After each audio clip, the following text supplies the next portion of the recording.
Welcome back to Market on Close. I'm Sam Bartas, live from the floor of the New York Stock Exchange. It's time now for overlooked stocks. Shares of Lumentum have hit a new record high today and has not extended its rally on this year and is up over 115% in 2025. So I'm joined by Alex Coffey to get us across this one.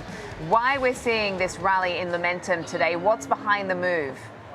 Yeah, good afternoon to you, Sam. This has been a sustained move for Lumentum. It's a company that's oftentimes associated with Apple due to the VCSEL components that it works with for 3D sensing and laser technology within smartphones. But really has a lot more going on. When you start thinking about the core business and the description of this company, nearly $13 billion market cap, optical and photonic products, but working within, telecoms.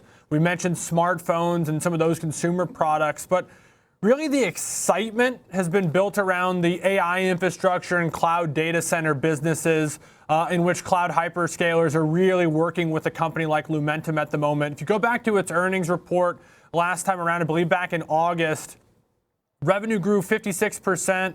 It was ahead of expectations. EPS was ahead of expectations. And notably, their cloud and networking revenue was $424 million, which was up 67%. That's going to be really the exciting part of this business at the moment. They guided for revenue between 510 and 540 for this upcoming quarter, their fiscal 2026 quarter one, in EPS between 95 and $1.10. So a lot of exciting things at the moment going on, given the build-outs within cloud hyperscalers. They're not alone. Particularly, this is their 400G and 800G optical modules and their EML chips. So, Sam, they're in the right place at the right time would be the best way I could say it.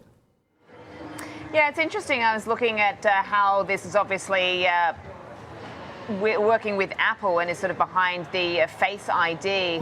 It seems to be sort of linked to a lot of sort of, I suppose you could say, cyclical trends in that sense. I'm just wondering, as far as what the analysts are saying here, what the sort of reaction has been. I've seen it's a bit of a sort of mixed view on this company in recent months.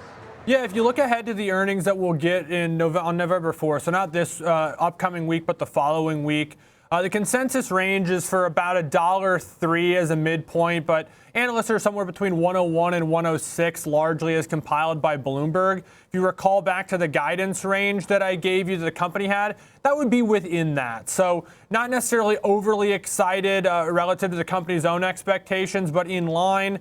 They are, I would say, a little bit more optimistic on the revenue front, looking for 526, which is within that range, but probably on the higher end of it. Particularly cloud and networking is exciting. 471 million is where they're breaking down there.